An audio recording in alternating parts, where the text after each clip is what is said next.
We did all this in Algebra 2, so not too terribly hard. A margin of error.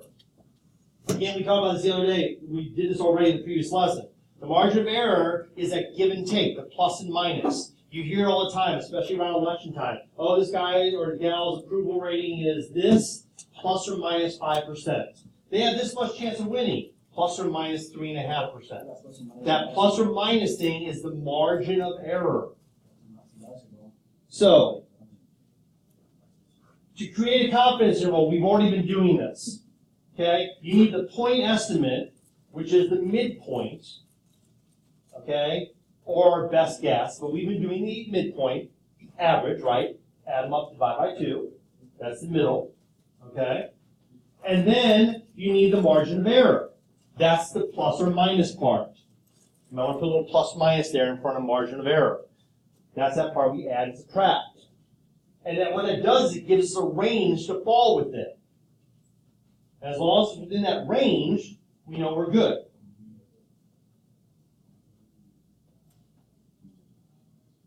So this is already filled out for you, but this is just kind of showing you the point estimate plus or minus. So here's our plus, and there's our minus. We're plussing to the right, we're subtracting to the left, and that whole entire area here is our parameter within a certain percentage of confidence. So on this one,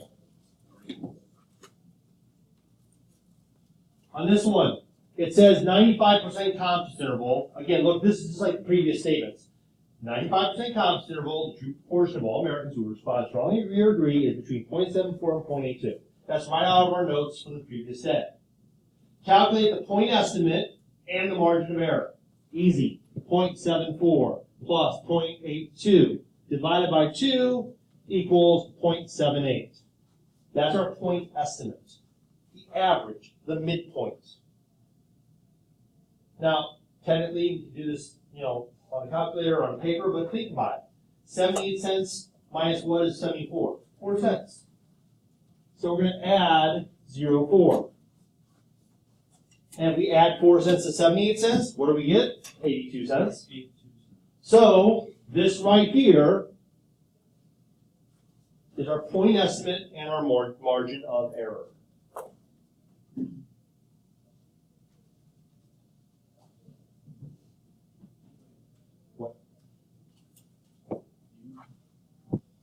Okay, next one.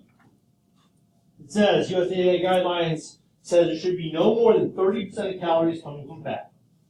School nurse selected a random sample of meals from the cafeteria, calculated the percent of calories from fat. The resulting 90% confidence interval, again, here's that statement again. The resulting 90% confidence interval for the true mean percent of calories from fat in school lunches is 29 to 39%. That's that same sentence. Again, it's just put the range at the end instead of the middle. Doesn't matter. Is there convincing evidence? We're not even going to worry about this. You can just forget about that. We're not even going to follow that. I just want to do the point estimate and the range. So we're going to take 29 plus 39 and divide it by 2, and that's 34. 34 plus what is 39? 5.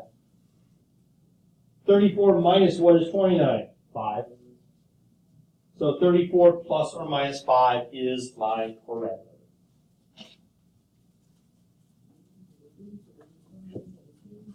All right. So in your notes, you have this link here that says, what will happen if you decrease or increase the level of confidence? So we're going to go to this and play with it. So I'm just doing it on my computer here for you. Okay, so, bless you. Here is an applet, okay? And what I'm going to do is I'm going to run this, and you don't have to write any of this down, you just have to watch what happens. So let's get a sample. Right now it says 95% confidence interval. You see that? Okay, right here. That has a sample size of 150. But I'm just going to do a sample of 25. Okay? So everybody look at that picture. Okay? Just kind of memorize it in your head. Now it says in your paper, use the slider to change C, the confidence interval. So what I'm going to do is I'm going to decrease the confidence interval. Watch what happens to the lines. So what happens to the range as I lower my confidence? Okay? And watch what happens when I get bigger. Okay? It's a wider range, right? So, what does that mean for our notes? That's the wrong one. That's top of the 2. You don't need to go back to that.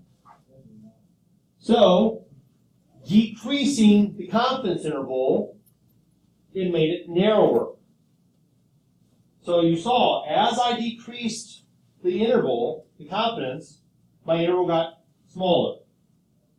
Consequently, when I increased it, when I went to 99%, it got wider.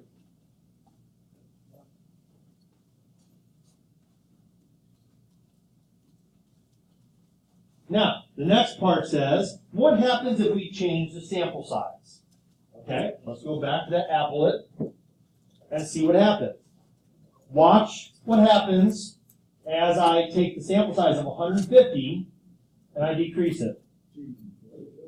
What happened there? Okay, let's do this. Let's reset it. Okay, that's 500 people. Let's go down sample size. No, the output sample. But that's only one. I want to have a bunch of them. This worked before. No, maybe you just have to keep putting sample 25. No, this worked before. Like I tried this on both of them, and it worked before. Okay, something's going wrong with it. Okay, I'll just tell you. I wanted to show you. Okay, so coming down here. That's just the board. Come on, really? You can do it. You can do it. Okay, you stay there. I'm going to come over here. Good. Don't be afraid. Okay. So, it didn't work on the applet, but this is what happens. If you increase your sample size, the estimates become more precise. We talked about this before. The more people you sample, the better your survey is. You're going to have less margin of error if the more people you get. Okay? If you just ask 5 people, as opposed to 100 people, you have one person that has way more influence. Think about it. If you have a quiz, and it's a 17-point quiz, each of those questions is worth way more than if you have a 50-point quiz, right? Same idea. The more sample size you have, the more precise your estimate is going to be. Okay? Coming on down here.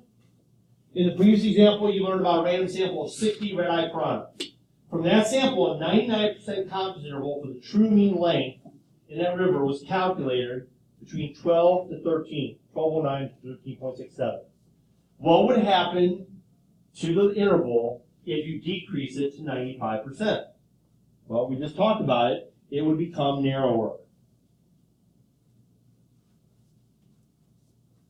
As you decrease the confidence, the interval gets narrower.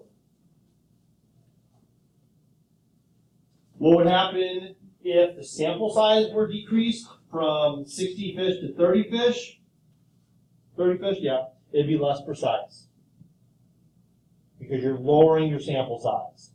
The bigger your sample size, the more precise it gets. The lower, the opposite.